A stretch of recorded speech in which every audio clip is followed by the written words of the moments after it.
Hey, selamat pagi, selamat siang, selamat sore, dan selamat malam.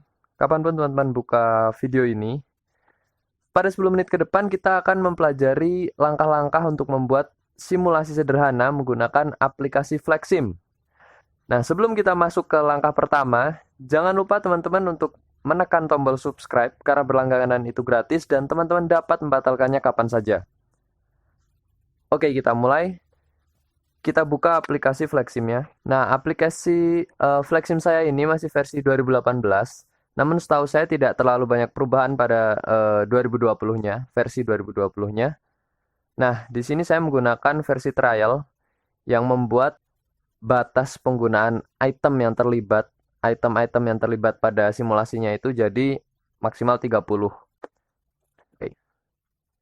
Nah, langkah pertama di sini kita akan disediakan lahan kosong seperti ini ya, lahannya namanya lahan kosong. Pertama kita harus punya desain yang ingin kita buat. Pada layar saat ini sudah saya sematkan foto desain yang ingin saya buat. Desain itu bisa berupa gambaran denah atau berupa imajinasi teman-teman aja juga bisa. Intinya kita tahu seperti apa bentuk yang ingin kita buat gitu ya. Semakin detail desain yang kita buat akan semakin baik karena nanti seperti yang kita tahu di Flexsim ini ada kotak-kotak kecil ya teman-teman.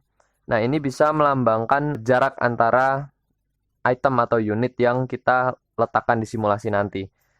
Makanya sangat penting sekali kalau desainnya sudah sangat detail. Tapi karena ini uji coba pertama kita untuk membuat simulasi sederhana aja, kita akan kurangi memperhatikan detail-detail jarak dan posisinya ya.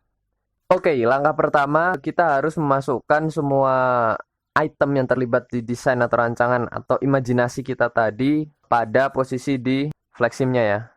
Oke, saya mulai.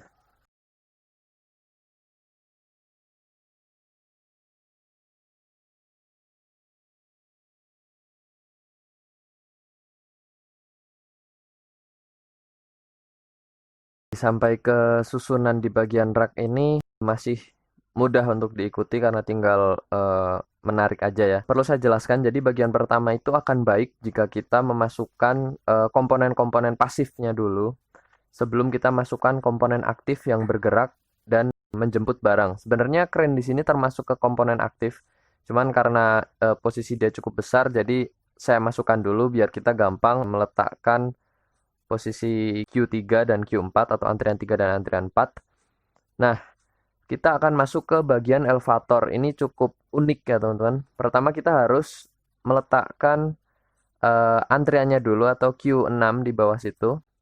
Di bagian bawah elevatornya. Lalu ada Q7. Nah, Q7 ini letaknya sebenarnya ada di atasnya Q6. Cuman cara masangnya kita harus gini teman-teman. Ini ada Q6 dan Q7. Pertama kita klik Q7-nya. Kalau kita mau meletakkan sebuah item itu lebih tinggi levelnya atau tingkat ketinggiannya, itu bisa kita lakukan dengan lakukan scroll ke atas. Jadi gini. Nah, item itu akan naik sendiri, otomatis gini.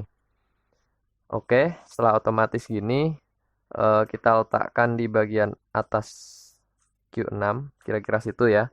Nanti di tengah-tengah mereka akan ada elevator. Nah, karena elevator ini adalah komponen aktif, jadi kita masukkan nanti di bagian akhir ya, teman-teman.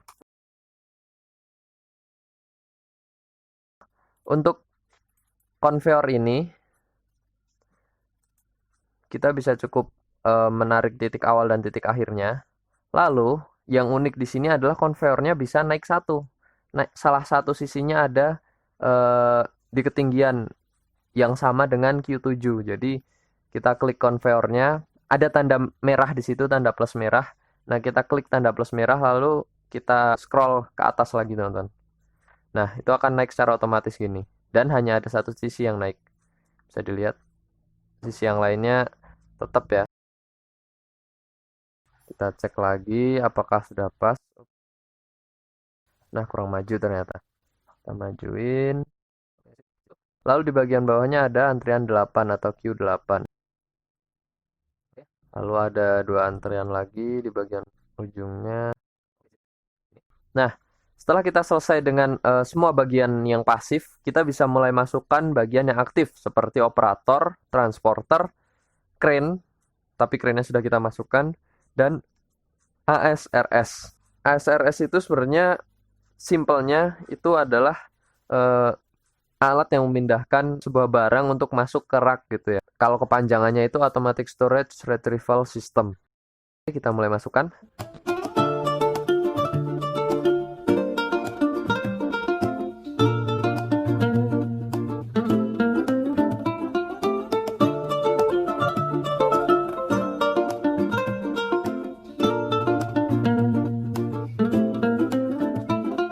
Nah, setelah semuanya sudah diletakkan pada posisi yang sesuai dengan desain kita, sekarang saatnya kita menghubungkan masing-masing komponen dengan rantai A. Nah, rantai A ini digunakan untuk menghubungkan komponen-komponen sesuai dengan alur produksinya, teman-teman. Nah, kita menghubungkan komponen pasifnya dulu sesuai dengan alur produksinya. Katakanlah dari alur produksi di simulasi kita ini keluar dari source atau sumber gitu ya. Sumber entah itu bisa berupa ruangan produksi atau bagian produksi mungkin di sebelah sininya. Di sini kita tekan rantai A dulu, lalu kita tekan source 1, hubungkan ke antrian 1, hubungkan ke conveyor. Nah, kenapa di sini conveyor dihitung sebagai komponen pasif? Karena dia pertama hanya menerima barang dan menyampaikan. Dia tidak mengambil barang seperti halnya operator, transporter atau crane yang mana dia menjemput barang gitu ya. Mengambil barang dan mengantarkannya.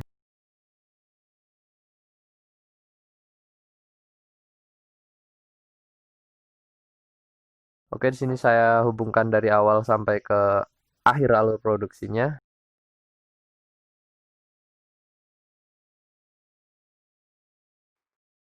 Nah, di sini kita sampai ke bagian Q6 dan Q7. Ini bagian yang cukup unik ya.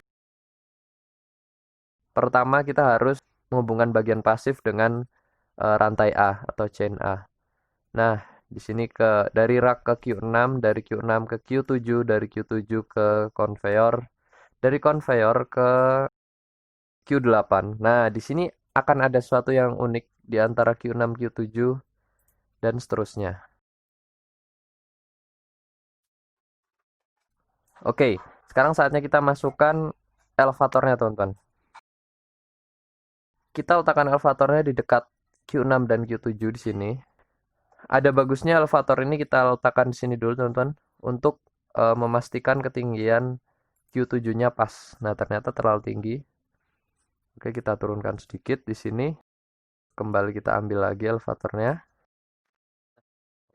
Tahap selanjutnya adalah kita menghubungkan menggunakan rantai S, teman-teman. Rantai S ini digunakan untuk menghubungkan contohnya operator dengan stasiun kerjanya atau antrian 1 di sini ya, Q1.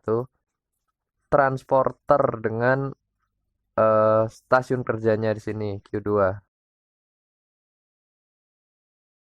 Jangan lupa juga setelah disambungkan dengan rantai S, bagian antrian atau bagian apapun itu yang menggunakan komponen aktif harus dicentang di bagian flow sini, teman-teman. Di bagian flow lalu use transport ini kita checklist, kita apply, lalu oke.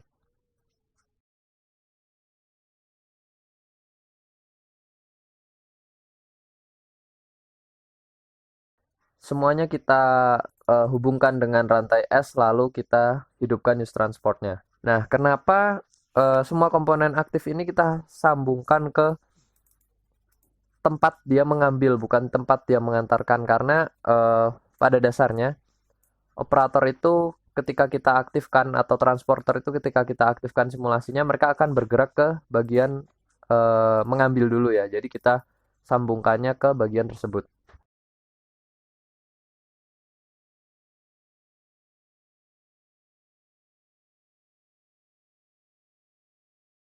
Oke, sampailah kita pada bagian Q6 dan elevator. Nah, di bagian Q6 dan elevator ini sama, kita hubungkan dengan rantai S ke Q6-nya. Lalu di sini di Q6-nya digunakan use transport, dicentang. Oke, kita geser elevatornya ke antrian 6 ya, teman-teman. Nah, kenapa elevatornya ini kita letakkan di atas Q6 ini pada bagian akhir, karena kalau kita letakkan sejak awal maka nanti elevatornya nggak bisa dipakai teman-teman. Dan ketika kita mau klik ke Q6 atau ke elevatornya itu sendiri, itu akan jadi sulit karena ini perbedaannya sangat tipis sekali dan rawan error. Jadi mending kita geser dulu, setelah semuanya rantainya jelas kita satukan lagi. Kita hubungkan dulu dengan rantai S, lalu kita centang use transportnya. Sekarang kita coba untuk menjalankan simulasinya.